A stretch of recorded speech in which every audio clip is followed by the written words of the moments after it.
रहती हूँ 2 लड़कियों को लेके, और मैं चाहती हूँ कि मकान की जगह मकान दिया जाए। पुराना मकान पड़ा है, ये मकान में अगर यहाँ से जाएंगे तो बच्चे लेके कहाँ जाएंगे बताइए। मैं तो कहीं रहने का नहीं, कुछ ठिकाना नहीं है, मेरे पास कुछ भी नहीं है, मैं कहाँ जाएंगे। ये सोचो ना, 2 लड़कियां हैं मेरी, कोई मैं कैसे लेके जाएंगे। मेरे पास मकान की जगह मकान मिलना चाहिए। स्कूल में बताओ हम कहाँ जाएंगे, इतनी महंगाई है यहाँ पर। हम हाउस वाइफ है, हमारे हस्बैंड अकेले कमाने वाले हैं, हम कहाँ लेंगे। हमारी तो इतनी भी नहीं है कि हम कहीं किराए पे जाएं या फिर हम खरीद सके। तो सबको हाँ जी, वो ज्यादा मेंबर नहीं है, 4-5 बंदा होता है। कितना है, कितना होता है आज। नमस्कार, आप देख रहे हैं दिल्ली समाचार। मैं बनीशा चौधरी। जैसे कि आप जानते हैं कि दिल्ली में लगातार रेखा गुप्ता के पीले पंजे का वार जारी है, जहां पर चाहे वो टूटी सड़कें हों या बड़े बड़े निवास, किसी को भी बख्शा नहीं जा रहा है। सब पर पीले पंजे का वार लगातार जारी है। दरअसल दिल्ली के विकास के लिए रेखा गुप्ता ने एक नई स्कीम चालू की है, जहां पर वो पीले पंजे के वार से लोगों के घरों को बख्शने का नाम ही नहीं ले रही है। इसी बीच दिल्ली में स्थित कोरोल बाग में तिब्बत कॉलोनी में नोटिस जारी किया। जैसे आप मेरे पीछे देख सकते हैं कि ये नोटिस जारी किया गया, जिसमें साफ लिखा है the unauthorised occupants residing in the premises of Ayurvedic and union Tibet college. मतलब यानी कि ये जमीन जो है, ये जहां पर लोगों को सरकार ने 1947 में जगह दी थी, ये जमीन अब इस कॉलेज के अंडर में आ चुकी है। तो चलिए यहाँ के लोगों से जानते हैं कि पूरा मामला क्या है और इस पर वो क्या कहना चाहेंगे।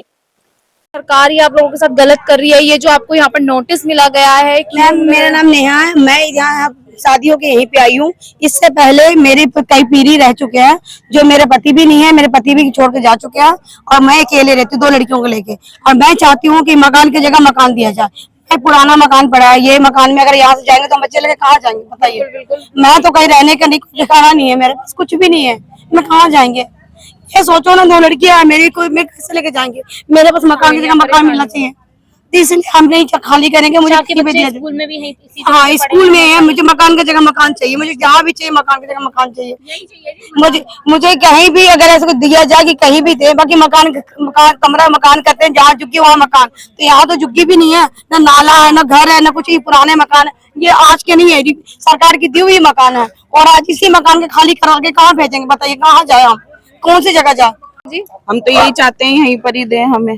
अच्छा, तो आप मतलब आप क्या कुछ कहेंगे, क्या मांग है आप लोगों की कि मतलब हमको हमारी कोई मांग नहीं है, हम यहाँ पर शुरू से ही रहे हैं। हमारी नानी जी जो आई होंगे आपको, हमको कम से कम हो गए 60-65 साल। लोग रहते होंगे यहाँ पर? हमारी फैमिली रहती है यहाँ पर, छोटे छोटे बच्चे हैं हमारे। आपके बच्चे भी यहीं स्कूल में पढ़ते हैं? हाँ जी, यहीं पर ही पढ़ते हैं स्कूल में। बताओ हम कहाँ जाएंगे, इतनी महंगाई है यहाँ पर। हम हाउस वाइफ है, हमारे हस्बैंड अकेले कमाने वाले हैं, हम कहाँ लेंगे। हमारी तो इतनी भी नहीं है कि हम कहीं किराए पे जाएं या फिर हम खरीद सके। हम तो बस यही चाहते हैं कि हमें क्या तंग करेंगे। हम यही चाहते हैं कि यहीं पर ही दे हमारे को, चाहे छोटा सा ही बना के दे दे, लेकिन यहीं पर ही दे हमें। हम कहाँ जाएंगे। हम तो यही सोचते हैं कि बस हम तो हमेशा इनके साथ ही, जो ये फैसला करते हैं सही है सब, लेकिन ये तो ना करें कि हमको बेघर कर दें यहाँ से। हमें भी पता है जगह नहीं है दिल्ली के अंदर, लेकिन हमें यही भी बना के दे दो, फ्लोर बना के दे दो सबको। हाँ जी, वो ज्यादा मेंबर नहीं है, 4-5 बंदा होता है। कितना है, कितना होता है।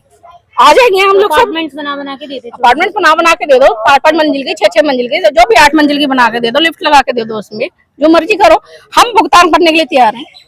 हम उसका कॉस्ट देंगे।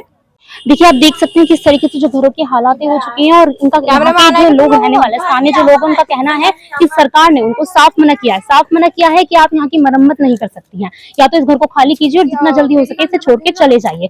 तो देखिए किस तरीके से यहाँ की जो गलियां हैं, जो घर हैं, इनकी हालात हो चुकी है। कहते हैं, लोगों का कहना है कि उन्होंने घर अपना अंदर से बिल्कुल मेंटेन किया हुआ है, लेकिन अगर हम अपने घर में कुछ विकास करना चाहेंगे या फिर इनमें कुछ अच्छी सी चीजें, टाइल वगैरह, पेंट वगैरह तक करवाना चाहेंगे, तो सरकार उनको साफ मना कर देती है, कह देती है कि इस घर को खाली कर दीजिए। और आपको एक चीज मैं बता दूं, यहाँ पे ये जो जगह है बहुत बड़े में फैली है, लेकिन सरकार ने सबको खाली करने के लिए नहीं बोला। इसमें सिर्फ कुछ गिने चुने ही ऐसे 200 या फिर 200-250 मकान है जिसको सरकार ने बोला है कि आपको खाली करने हैं। अब तक लोगों को ये तक कंफर्म नहीं है कि उनको खाली करना है या उनके आसपास के रहने वाले लोगों को। तो सवाल तो सबसे बड़ा यही उठता है कि आधे लोगों को यही नहीं पता कि आखिर किसको घर खाली करना है, कि कौन सी सोसाइटी को बोला गया, सिर्फ रिफ्यूज सोसाइटी को बोल दिया गया। तो इसमें इतने सारे करीबन 400 लोगों के घर सिर्फ इतने एरिया में आते हैं, जिनको यही नहीं पता कि किसको। देखिए, जैसे कि आप देख सकते हैं, लोगों ने बताया कि अब तक भी उन्हें रिफ्यूजी कॉलोनी के नाम से जाना जाता है, यानी कि वो इतने साल से यहाँ पर रह रहे हैं, लेकिन अब तक भी उन्हें भारतीय नहीं कहा जाता। और कहा जा रहा है कि ये जमीन आपको दान में दी गई थी, तो आप दान वापस लेना पसंद करेंगे क्या। बस लोगों की इतनी सी डिमांड है कि अगर सरकार इनके घर सुधारना चाहती है और जमीन को वापस लेना चाहती है, तो उन्हें कहीं पर एक निवास प्रदान किया जाए, उनके अपार्टमेंट बना दिए जाए, उनके छोटे छोटे रूम्स अवेलेबल कर दिए जाए, ताकि वो रह ले। क्योंकि यहाँ पर छोटे छोटे बच्चे रहते हैं जिनके 10th के बोर्ड के एग्जाम है, जवान लड़कियां रहती है, तो रात में कहाँ जाएंगी, किस तरीके जैसे दिल्ली में इस टाइम बुलडोजर का भूकंप चला हुआ है, उस वजह से लोगों के अंदर इतना डर बैठ चुका है कि वो लोग सिर्फ इतनी डिमांड चाहते हैं कि हमें कुछ तो जगह दी जाए रहने के लिए, हम अपने आप को रख सके, अपने बच्चों को रख सके, उनकी पढ़ाई खराब ना हो, उनका फ्यूचर खराब हो। देखिए जो हमारे यूथ है, हमारी फ्यूचर है, उसका फ्यूचर अगर सरकार ऐसे अगर वो लोग किस तरीके से काम चलेगा। आप इसमें क्या कहना चाहेंगे, कमेंट्स में अपनी राय जरूर दें और देखते रहिए दिल्ली समाचार। मैं वैसे तो देखा जाए तो नहीं लग रहा, क्योंकि आप लोग कोर्ट में